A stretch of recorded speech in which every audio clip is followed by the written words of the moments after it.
Hello, America!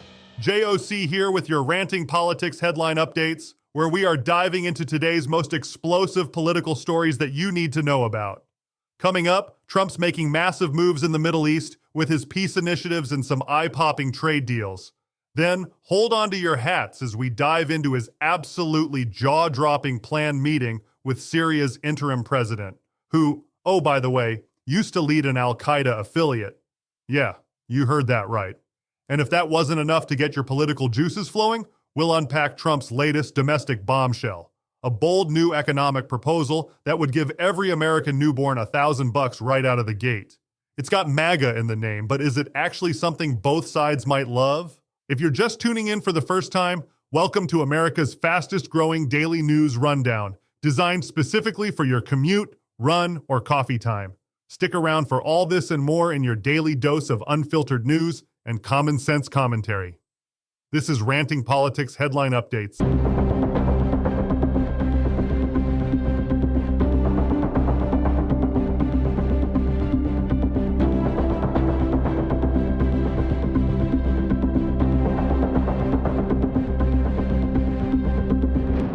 President Trump just wrapped up what many are calling a landmark speech in Saudi Arabia, where he took direct aim at the foreign policy establishment back home while painting a vision of Middle Eastern prosperity. Speaking in Riyadh after meeting with Crown Prince Mohammed bin Salman, Trump didn't mince words about Western interventionism in the region. He flat out condemned what he called the interventionist policies that have brought chaos to the Middle East, taking a not-so-subtle jab at previous administrations. Quote, "The gleaming marvels of Riyadh and Abu Dhabi were not created by the so-called nation builders, neocons, or liberal non-profits like those who spent trillions failing to develop Kabul and Baghdad." Ouch!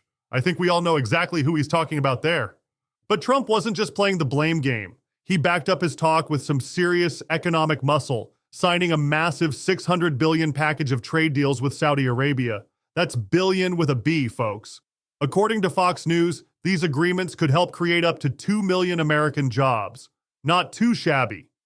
The centerpiece of these deals, a whopping $142 billion defense package, reportedly the largest in history, providing Saudi Arabia with what the White House called state-of-the-art warfighting equipment.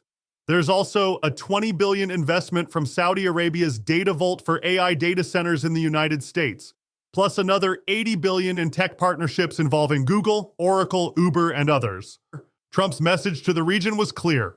Forget the conflicts of the past and focus on economic development.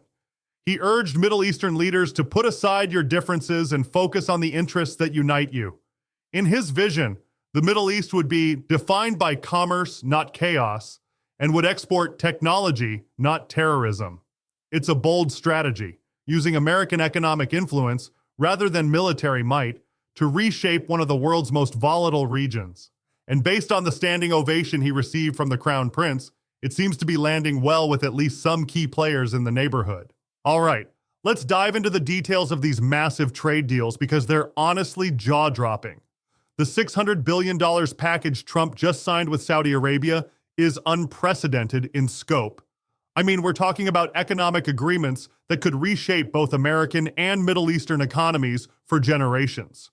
The crown jewel of these deals is that enormous $142 billion defense contract. According to the White House, it's the largest defense sales agreement in history. This isn't just selling a few fighter jets and calling it a day.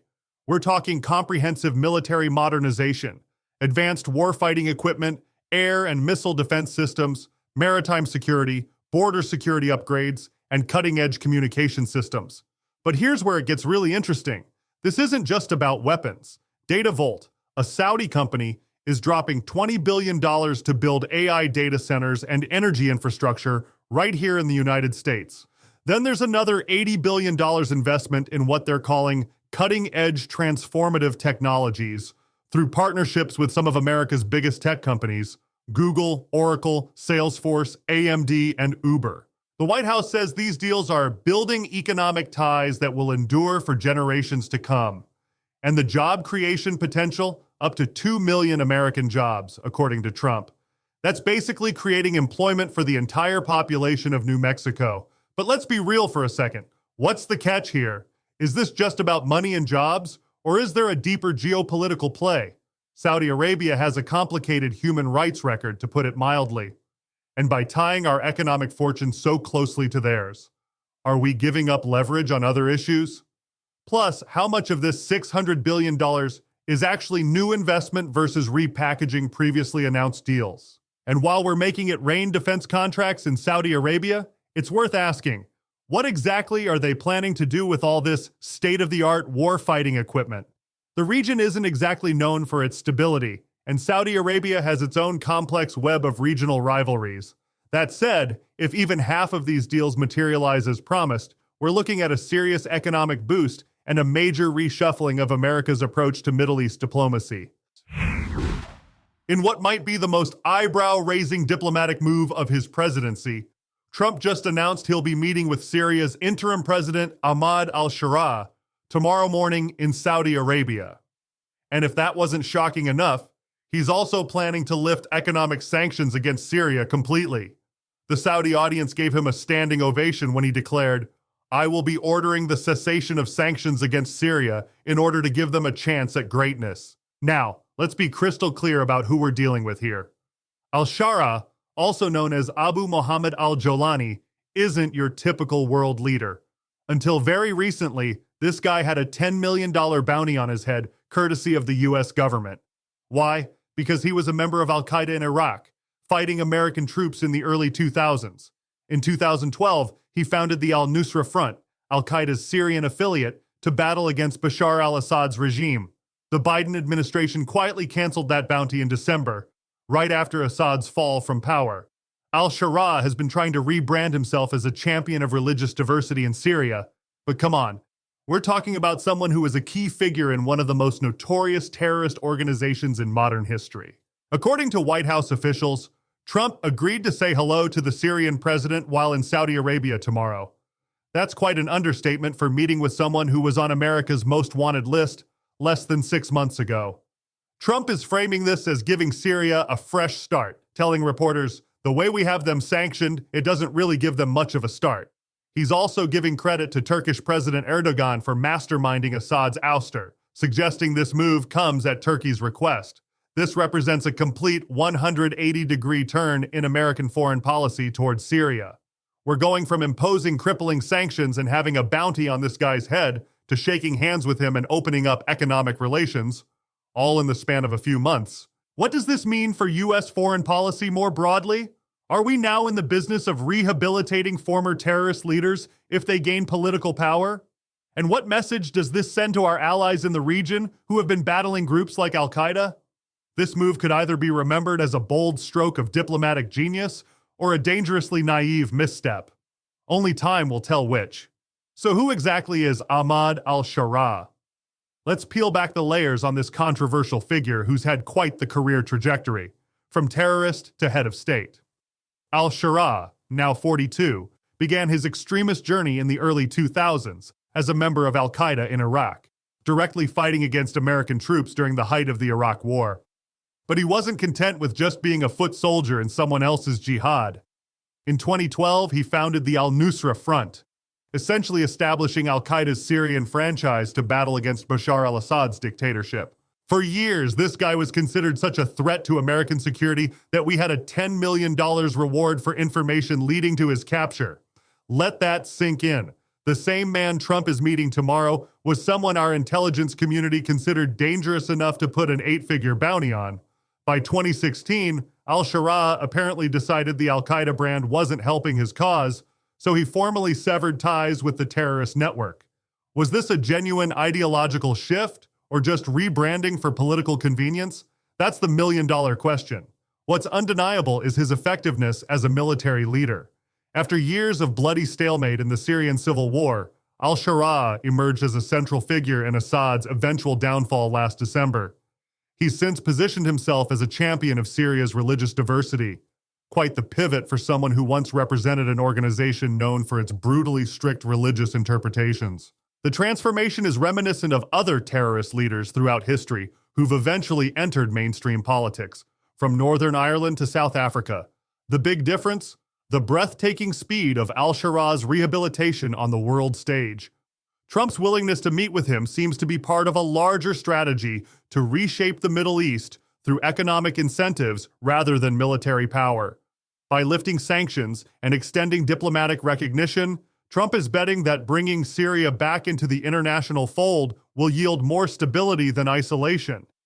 Critics will undoubtedly call this meeting a betrayal of American values and the memory of troops who fought against al-Qaeda. Supporters will frame it as pragmatic peacemaking. Either way, when Trump and al-Shara shake hands tomorrow, it will symbolize one of the most remarkable political transformations in recent Middle Eastern history, and perhaps signal a fundamental shift in how America engages with former adversaries. Now let's shift gears from international intrigue to domestic policy, where Trump's newly unveiled Big Beautiful Bill contains a proposal that's raising eyebrows across the political spectrum. I'm talking about the so-called MAGA accounts. And no, this isn't about social media profiles for Trump supporters.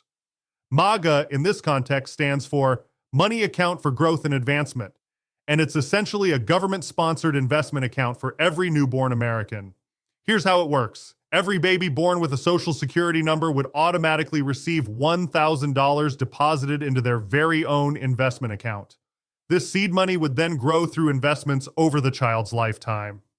According to the draft bill released Monday, families and employers could contribute up to $5,000 annually to these accounts. By the time these kids reach adulthood, they could potentially have tens of thousands of dollars at their disposal. Money specifically earmarked for education, job training, starting a business, or buying a home. If this sounds vaguely socialist to you, you're not alone. Government-provided accounts for every citizen? That's typically the kind of proposal you'd expect from Bernie Sanders, not Donald Trump. But this is where it gets interesting. The accounts are investment vehicles tied to the market, not government handouts. The New York Post reports that Texas Senator Ted Cruz was instrumental in getting this proposal included in Trump's massive tax cut package. Cruz frames it as essentially a 401k for every newborn in America, positioning the program as a way to give every citizen a direct stake in American capitalism from birth. What makes this particularly fascinating is how it blurs traditional political lines. Is this big government progressivism or innovative free market thinking? The proposal combines universal benefits, traditionally a Democratic priority, with investment-based growth and personal responsibility, typically Republican values. For a party that once recoiled at anything resembling socialism, this represents a remarkable evolution in Republican economic thinking. It suggests Trump's GOP is willing to embrace policies that directly intervene in the economy to benefit ordinary Americans, rather than relying solely on trickle-down economics. Critics will undoubtedly question the program's cost and implementation challenges. But with American wealth inequality at historic levels, and younger generations struggling to achieve milestones like home ownership, the MAGA accounts proposal might just resonate with voters across the political spectrum who feel the traditional economy isn't working for them. So is this socialism, capitalism, or something entirely new? Like many of Trump's policy innovations, it defies easy categorization, and that political flexibility might be precisely the point. Texas Senator Ted Cruz has really taken the reins on this MAGA accounts proposal, pitching it as a revolutionary way to get every American invested in our economic system from day one. As Cruz told Semaphore, this is essentially a 401k for every newborn in America, and just like with 401ks, employers have seen it as a very attractive benefit for their employees to match or help seed those savings accounts. The mechanics are pretty straightforward. The government deposits $1,000 into an account for each newborn American. That money then grows through market investments over the child's lifetime. Families and employers can add up to $5,000 annually to supercharge the growth. By adulthood, these accounts could be worth tens of thousands of dollars, a significant nest egg for starting adult life. Cruz's vision goes beyond just helping individual families. He sees this as a way to fundamentally transform Americans' relationship with capitalism itself. What is powerful is enabling every child in America to have an investment account and a stake in the American free enterprise system, Cruz explained. There are many Americans who don't own stocks or bonds, are not invested in the market, and may not feel particularly invested in the American free enterprise system. This will give everyone a stake. That's a fascinating framing that reveals the political calculation here. For decades, Republicans have struggled to convince many working-class Americans that the stock market's success translates to their own economic well-being. With MAGA accounts, that connection becomes direct and personal. Who benefits most? On paper, every American child gets the same 1,000 seed money. But realistically, children from wealthier families whose parents can maximize those annual 5,000 contributions will see their accounts grow far more substantially. However, even the base account with minimal contributions could provide meaningful support for lower-income Americans when they reach adulthood. For the GOP, this represents a significant evolution in economic thinking. Traditional Republican orthodoxy has generally opposed direct government benefits in favor of tax cuts and deregulation. But Trump's populist influence has clearly shifted the party toward embracing policies that provide tangible benefits to ordinary Americans, even if that means the government plays a more active role. The brilliance of the MAGA accounts proposal is how it wraps progressive universal benefits in the language and mechanics of free market capitalism. It's not a handout, it's an investment. It's not government dependency, it's ownership. Cruz and Trump have essentially found a way to make universal basic assets palatable to conservative voters while potentially appealing to moderates and even some progressives.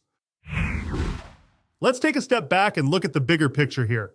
What we're seeing from Trump is a president who's boldly redefining both foreign and domestic policy with moves that don't neatly fit into traditional political categories. This isn't politics as usual. It's Trump's unique brand of disruptive leadership that continues to catch Washington off guard. On the international front, his approach to the Middle East represents a dramatic departure from decades of American policy. By explicitly denouncing interventionist strategies while standing in Saudi Arabia, Trump is sending a clear message that the era of nation-building is over. Instead, he's betting on economic development and regional cooperation as the path to stability. The massive $600 billion in trade deals isn't just about creating American jobs. It's about fundamentally changing how the United States engages with this volatile region. The planned meeting with Syria's al-Shara might be the most striking example of Trump's unconventional approach. He's willing to sit down with a former al-Qaeda leader, someone who literally fought against American troops, if it advances his vision of a more stable Middle East. This pragmatism above ideology attitude infuriates his critics, but delights his supporters who see it as refreshing realism.